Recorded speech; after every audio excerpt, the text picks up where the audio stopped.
Baik, pada pagi hari ini kita akan melanjutkan pembahasan pada minggu kemarin. Pada minggu hari ini kita akan bahas tentang bilangan pecahan. Materinya seperti apa? Mari kita simak bersama. Baik, silakan disimak bersama. Silakan dibuka di kitab paketnya di halaman 39. Di sini ayo kita amati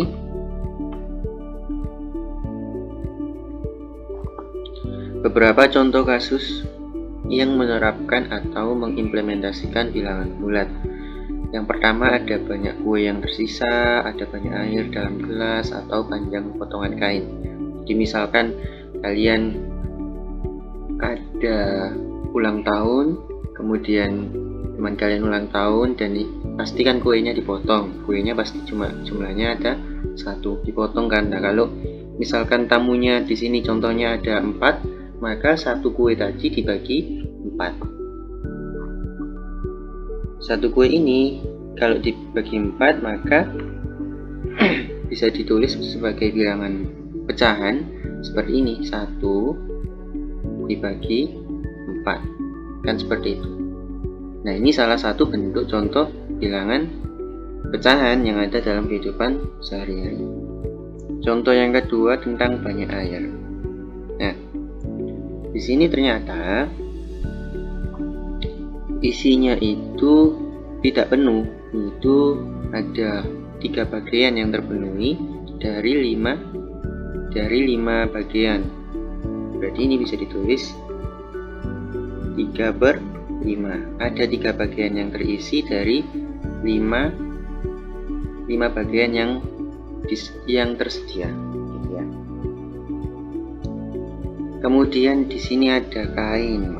Ini misalkan kainnya jumlahnya ini ada 3 satuan, 1, 2, 3, dipotong menjadi 3. Nah, 1 bagiannya ini adalah 1/3 bagian. Artinya 1 bagian dari 3 potongan, seperti itu. Nah, di sini dinyatakan gambar 1-2 kita perlu menggunakan bilangan pecahan dengan membagi menjadi bagian-bagian seperti pada gambar 1.22. Kita bisa menyatakan tadi kue bisa digandakan 1/4, kemudian gelasnya bisa digandakan 3/5. Nah, potongan kainnya, nah yang ini 1/3, sedangkan di sini kenapa kok ditulis 2/3, Pak? Yang dimaksud 2/3 itu yang ini. Nah, ini 2/3.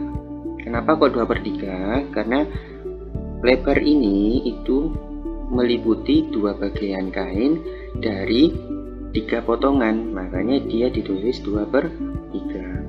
Maksudnya 2 bagian, 1, 2 bagian kain dari 3 potongan yang sama. Dari 3 potongan ada 1, 2, dan 3. Nah, dari contoh-contoh tersebut itu kita bisa nyatakan bahwa bilangan pecahan itu yaitu bilangan yang terbentuk oleh A per B, dengan A dan B adalah bilangan bulat, dengan B tidak boleh sama dengan 0. Artinya contohnya pecahan seperti apa? Tadi ada 1/4, contohnya lagi tadi 3/5, kemudian ada 2/3, contohnya lagi 7/10. Kenapa bisa disebut dia bilangan pecahan? Karena A atau pembilangnya bilangan bulat, penyebutnya juga bilangan bulat, dan penyebutnya ini yang bawah tidak sama dengan 0. Lalu yang 2/3 dia juga disebut bilangan pecahan karena pembilangnya adalah bilangan bulat, penyebutnya juga bilangan bulat atau yang di bawah ini, dan 3 juga tidak sama dengan 0, penyebutnya tidak 0, maka 2/3 disebut bilangan pecahan. Nah, di sini diperhatikan A itu disebut pembilang atau yang di atas. Kalau yang B disebut penyebut. Atau misalkan supaya mudah mengingatnya, yang atas itu diingat-ingat pembilangit, pembilangit, ditambahi langit. Jadi kan langit kan posisinya di atas, maka A tadi posisinya di atas, hanya untuk mengingat-ingat. Sedangkan B bisa dihafalkan dengan penyebumi. Nah, penyebumi, bumi letaknya ada di bawah, maka penyebut itu ada di bawah, hanya sekedar untuk mengingat-ingat. Jadi yang pembilang di atas, yang penyebut ada di bawah. Nah, ini contoh bentuk pecahan. Yang biru ini besarnya 1/4. Kenapa? Karena dia menyimbolkan satu bagian dari 4 potongan yang sama. 4 potongan yang sama besar. Ada 1, 2, 3, 4. Tapi yang diambil yang satu saja. Kemudian yang di sini 2/6. Maksudnya yang di garis biru atau yang berwarna biru ini besarnya 2 bagian, 1, 2 dari 6 bagian yang terbagi sama besar. Ada 1, 2, 3, 4, 5, dan 6. Tapi yang diambil yang 2 saja, 2 bagian yang sama besar.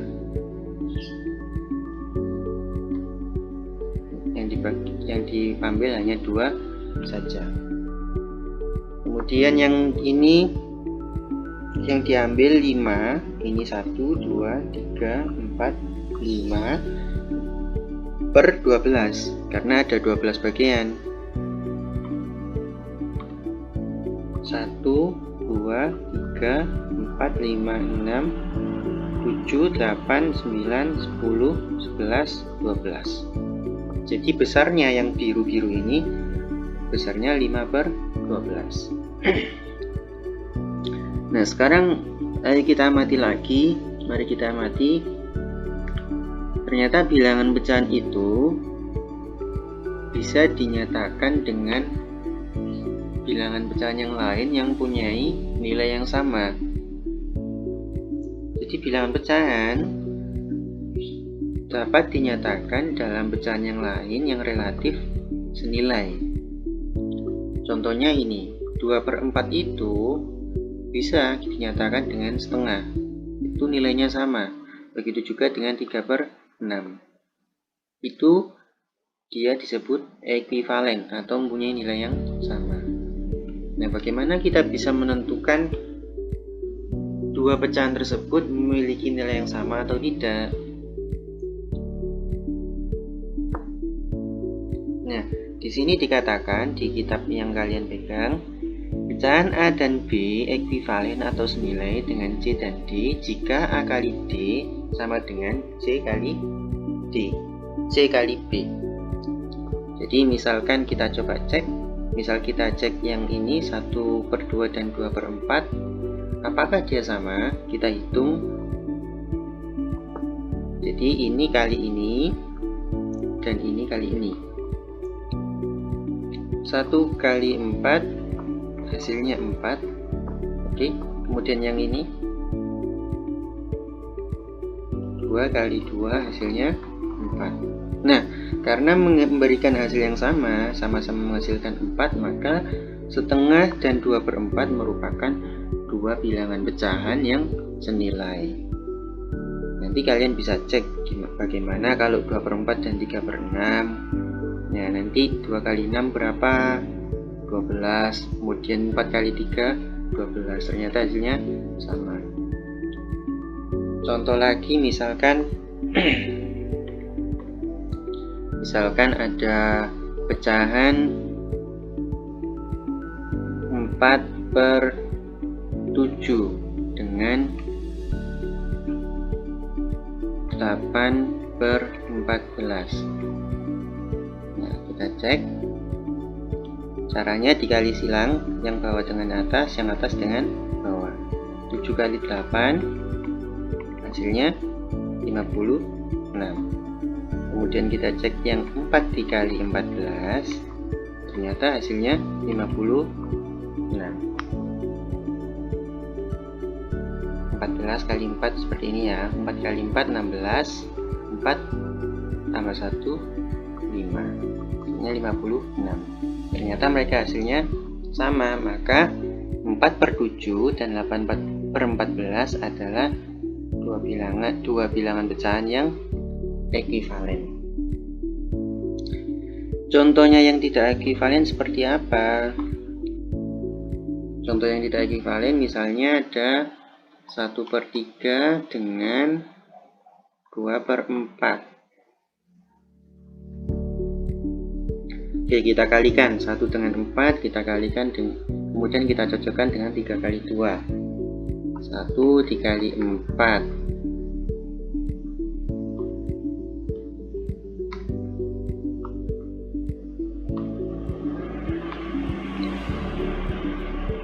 1 dikali 4 sama dengan 4, kemudian yang bawah 3 dikali dengan 2, ini 3 dikali dengan 2, hasilnya 6. Tuh, ternyata berbeda. 1 kali 4 hasilnya 4, 3 kali 2 hasilnya 6. Maka dua pecahan ini bukan merupakan pecahan yang senilai atau memiliki nilai yang sama. Nah, selanjutnya untuk membahas tentang membandingkan mana pecahan yang lebih besar atau mana pecahan yang lebih kecil atau mengurutkan bilangan pecahan, maka kita perlu belajar terlebih dahulu atau perlu terlebih dahulu mengetahui apa itu KPK. KPK itu kepanjangannya kelipatan persekutuan terkecil. Nah, cara mengetahui KPK atau definisi KPK sendiri, misalkan ada dua bilangan, ada 4 dan 3. Sesuai dengan judulnya, kelipatan persekutuan terkecil.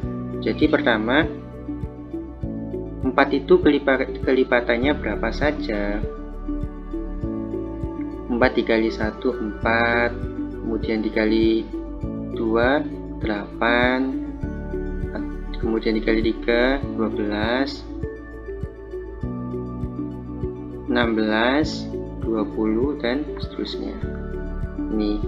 Ini tambah 4, ini tambah 4, ini tambah 4. Nah, inilah kelipatan dari 4 ini. Kelipatan dari 4. Dan masih panjang lagi. Nah, kemudian kelipatannya dari 3 berapa? Kelipatannya dari 3 saya tulis di bawah.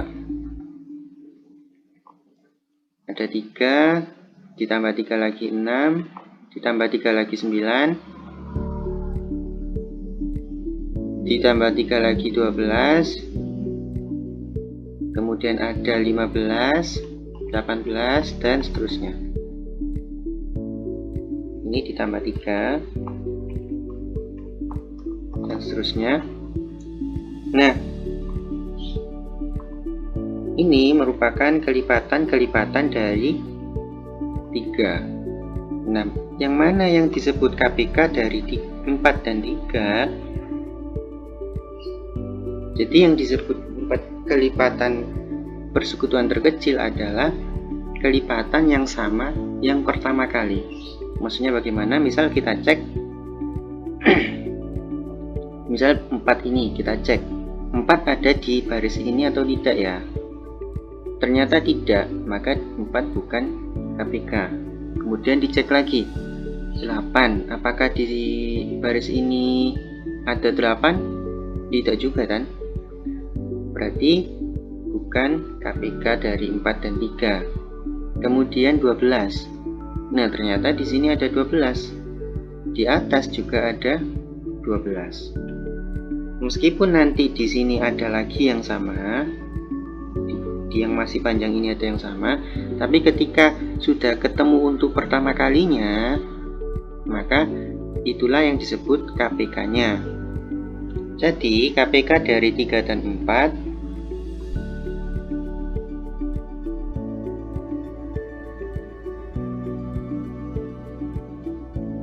adalah 12. Ya, jadi dicek bilangan terkecil yang bilangan kelipatan terkecil yang sama antara 4 dan 3. Maka itulah yang disebut KPK-nya 4 dan 3. Itu ya. Contoh lagi. Kemudian misalkan ada contoh soal, carilah KPK dari 3 dan 5. Maka pertama kita tulis kelipatannya terlebih dahulu. Kelipatan dari 3 yaitu 3 itu sendiri 6, 9, 12, 15, 18, 21. Ini di plus 3 semuanya ya. Nah, 3 plus 3, 6, 6 plus 3 ketemu 9, 9 plus 3 ketemu 12, dan seterusnya sampai tak teringat. Kemudian yang kelipatannya 5 ada 5, 10, 15, 20, 25, dan seterusnya. Sama, ini di plus 5 karena kelipatan 5, dan seterusnya. Nah, untuk mempermudah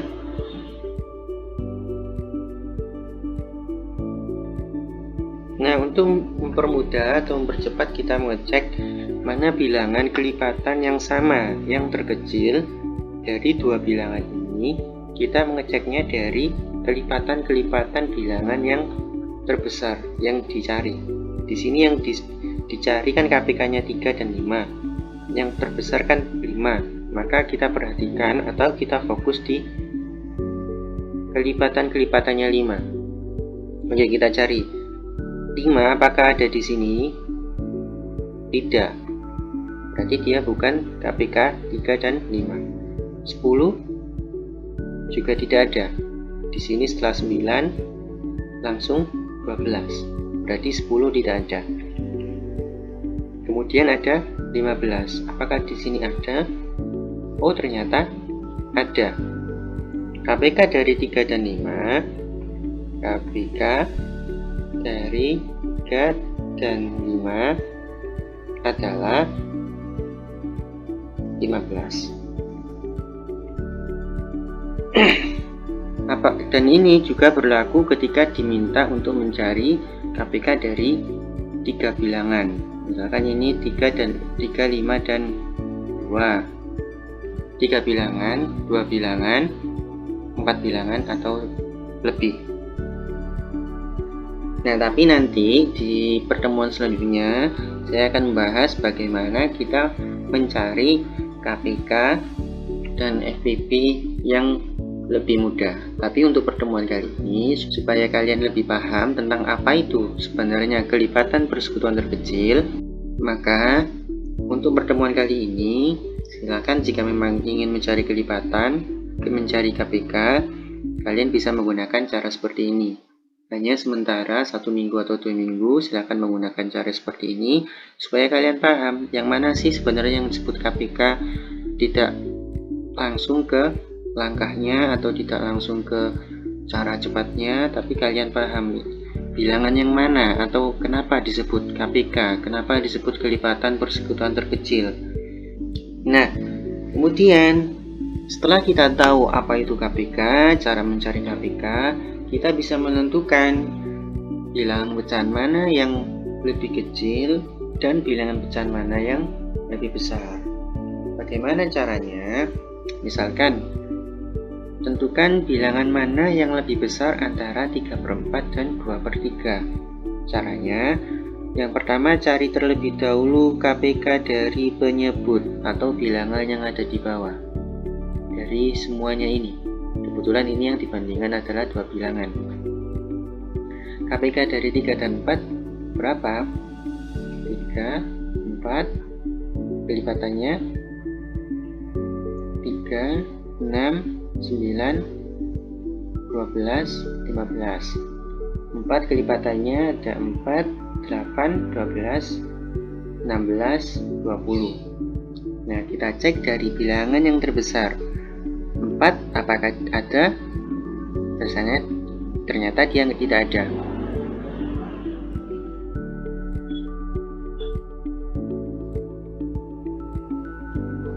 Selanjutnya kita cek 8, ternyata dia tidak ada. Setelah 6 langsung 9. Kemudian 12. Ternyata 12 juga merupakan kelipatan 3 dan kelipatan 4. Maka KPK dari dua bilangan ini adalah 12. Nah, selanjutnya pecahan tadi dirubah. Yang 3/4 dirubah, yang 2/3 juga dirubah. Caranya, pertama, penyebutnya ini mula-mula 3/4 ingin kita rubah dengan pecahan yang senilai. Mula-mula penyebutnya kita tulis KPK-nya terlebih dahulu. KPK-nya tadi kan 12.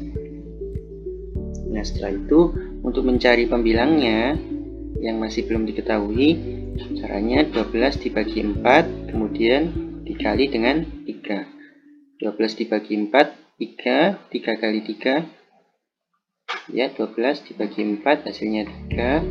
Kemudian 3 dikali 3, ini dikali dengan ini hasilnya 9. Maka pecahan yang senilai dengan 3/4 untuk membandingkan pecahan yang ditanyakan yaitu 9/12.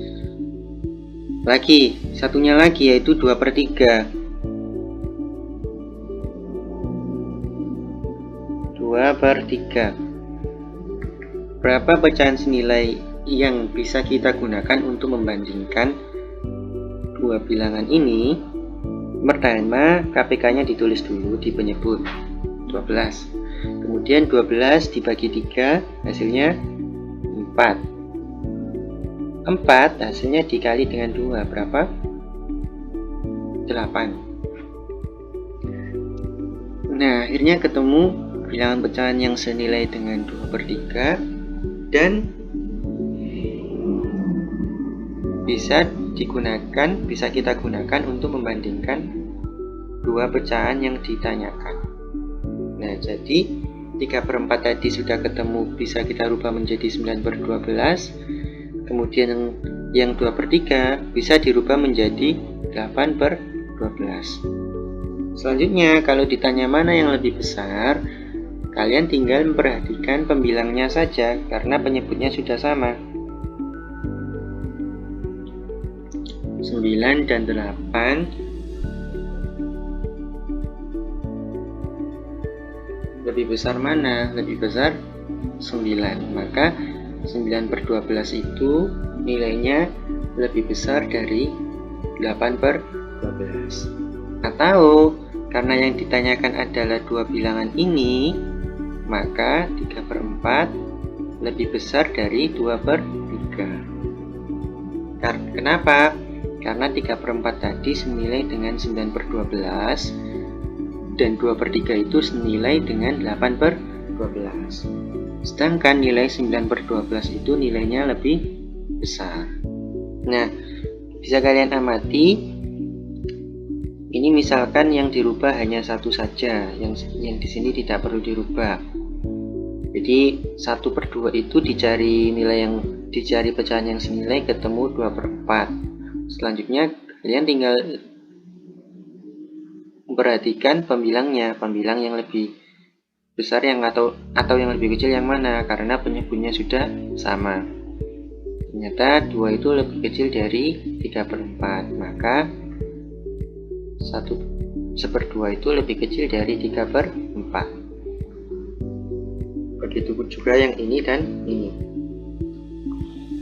Nah, untuk ulangan harian pada pertemuan hari ini yang sudah saya sampaikan di Classroom, bisa kalian lihat di deskripsi yang ada di bawah. Ulangan harian bisa dilihat di deskripsi YouTube yang ada di bawah ini.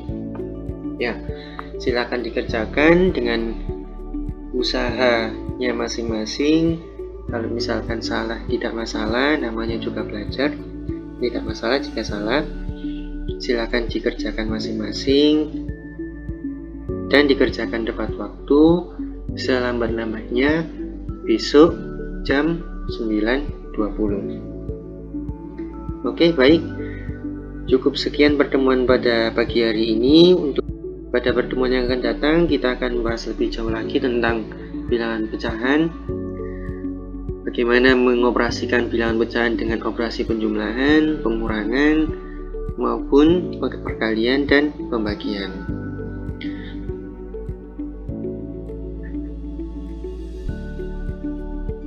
Kurang lebihnya dari saya mohon maaf. Assalamualaikum warahmatullahi wabarakatuh.